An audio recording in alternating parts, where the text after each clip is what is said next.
প্রথম পর্যায়ে বাটা মাছগুলিকে ভালো করে কেটে বেছে নুন হলুদ মাখিয়ে নিতে হবে। তারপরে বাটা মাছগুলিকে এক এক করে তেলে ছেড়ে দিতে হবে ভাজা হওয়ার জন্যে। এক পিঠ ভালো করে ভাজা হয়ে গেলে আবার উল্টে দিতে হবে অন্য পিঠ ভালোভাবে ভাজা হওয়ার জন্যে। মাছগুলি ভালোভাবে ভাজা হয়ে গেলে সেগুলিকে একটা পাত্রে তুলে রাখতে হবে। তারপর ওই মাছ ভাজা তেলেই কিছু গোটা জিরে দিয়ে দিতে হবে। জিরেটা একটু নাড়িয়ে নিয়ে তার মধ্যে আগে থেকে বেটে রাখা জিরে, কালো জিরে ও লঙ্কা বাটার পেস্ট দিয়ে একটুখানি ভালো করে কষিয়ে নিতে হবে। মশলা দেওয়ার পরে তার মধ্যে নুন ও হলুদ পরিমাণ মতো ও স্বাদ মতো দিয়ে নিতে হবে।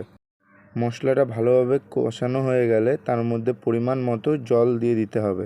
জলটা ভালোভাবে ফুটে উঠলে তার মধ্যে মাছগুলি একে একে দিয়ে নিতে হবে। মাছ দেওয়ার 2 থেকে 3 মিনিট পরে মাছটা ভালোভাবে ফুটে উঠলে সেটা একটা পাত্রে নামিয়ে নিতে হবে, কিছুটা ধনেপাতা ওপর থেকে ছড়িয়ে নিয়ে।